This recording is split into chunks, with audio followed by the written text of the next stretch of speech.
오늘은 연인의 논쟁을 어떻게 멈추고 건강한 관계를 유지할 수 있는지에 대해 알아보겠습니다. 연인의 논쟁이 항상 건전한 것은 아닙니다. 연인과의 논쟁을 하다가 짜증이 나기 시작할 때 어떻게 해야 하는지 알고 싶으신 분들이 많으실 거예요. 그래서 이번 영상에서는 장기적으로 관계가 손상되지 않도록 제 시간에 연인과 논쟁을 중단하는 방법을 알아보겠습니다. 특히 연인과 논쟁을 매우 정기적으로 할 때 중요합니다. 말다툼은 서로 다른 사람이 만들어가는 관계이기 때문에 당연히 겪을 수 있는 일이지만 매일 갈등이 끊임없이 반복된다면 더 건강하고 좋은 방법으로 말다툼을 멈추는 법을 배워야 합니다. 타인이 자신을 좋아한다는 의미다 같은 속설은 잊어야 합니다. 이렇게 하면 다툼을 습관화하여 건강에 해로운 것으로 변할 수 있습니다. 때로는 논쟁이 건설적일 수 있지만 논쟁이 심각해지기 전에 멈추는데 도움이 될 수 있는 몇 가지 문구를 아는 것이 좋습니다. 이번 영상에서 연인과 논쟁을 멈추는 표현을 알아보겠습니다. 먼저, 논쟁이 건강에 해로울 수 있는 경우는 언제일까요? 연인들이 말다툼을 하고 얕잡아 보거나 심지어 모욕까지 한다면 건강에 해로운 논쟁이 됩니다. 이는 무시해서는 안 될 위험 신호입니다. 왜냐하면 이런 일이 발생하면 관계에 해를 끼칠 가능성이 매우 크기 때문입니다. 그러나 논쟁이 긍정적으로 작용할 수 있는 이유는 관계 구성원들이 주어진 상황에 대해 서로 다른 관점을 가진 경우입니다. 자신이 처한 상황을 설명하기 바빠지면 화를 내고 목소리를 조금 높일 수는 있지만 결코 상대를 멸시해서는 안 됩니다. 연인과 논쟁할 때는 항상 서로의 말에 귀를 기울이고 공통점을 찾으며 협상해야 합니다. 부모님이나 TV에서 본 사례를 바탕으로 다툰다면 건전한 다툼을 유지하기가 쉽지 않습니다.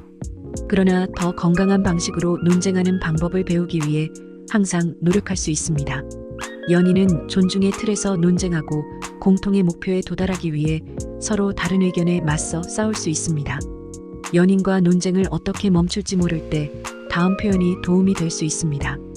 시간이 지나면서 각자가 자신만의 표현과 기법을 발견하게 될 것입니다. 이러한 표현은 논쟁이 해로운 방향으로 흐르기 시작할 때 분위기를 진정시킬 것입니다. 연인과 어쩔 수 없이 말다툼하게 됐을 때 꼭 한번 사용해 보기를 바랍니다. 첫 번째 표현은 이게 제일 좋은 것 같은데 어때? 입니다. 상대방이 하는 말을 듣지 않고 본인 의견만 관철하려고 할 때 끝없는 논쟁이 이어집니다.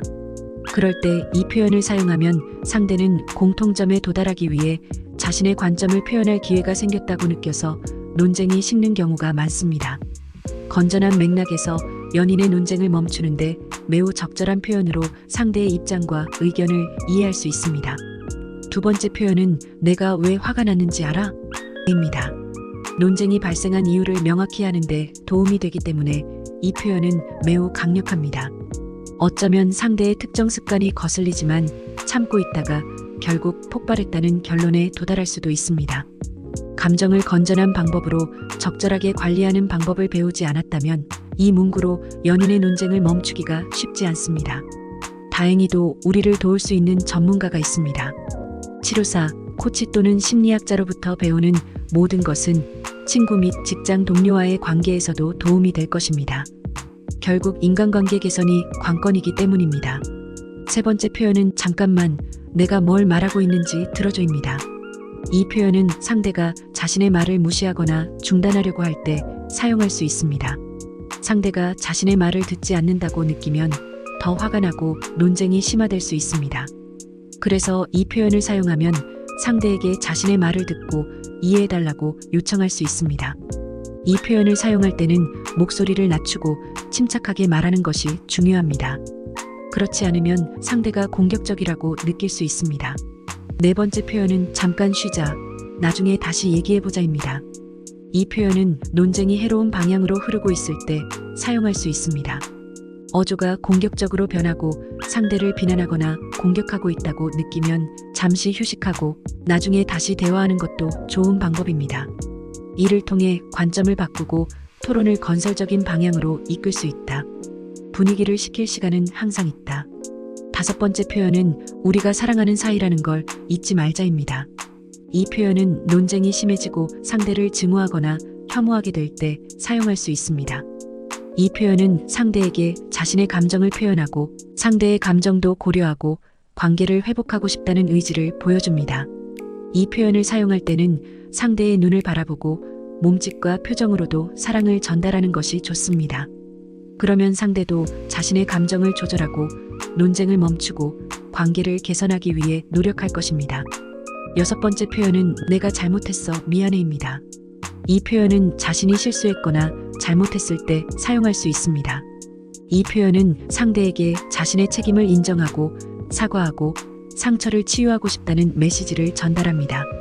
이 표현을 사용할 때는 진심으로 말하고 상대의 용서를 구하는 것이 중요합니다.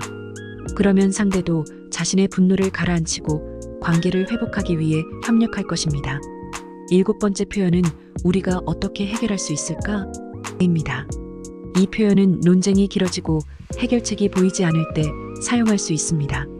이 표현은 상대에게 자신의 의지와 태도를 보여주고 상대의 의견과 제안을 듣고 함께 문제를 해결하고 싶다는 신호를 보냅니다. 이 표현을 사용할 때는 상대의 말에 귀를 기울이고 적절한 질문을 하고 공감과 이해를 표현하는 것이 좋습니다. 그러면 상대도 자신의 생각과 감정을 공유하고 관계를 개선하기 위해 노력할 것입니다. 이상으로 연인의 논쟁을 멈추고 건강한 관계를 유지할 수 있는 표현을 알아보았습니다. 이 표현들은 단순한 말뿐만 아니라 서로의 사랑과 존중을 표현하는 방법입니다. 연인과의 논쟁이 발생할 때 이 표현들을 사용해 보시고 관계의 질을 향상시키는 데 도움이 되었으면 좋겠습니다. 이번 영상이 유익하셨다면 좋아요와 구독을 부탁드립니다. 다음 영상에서 또 만나요. 감사합니다.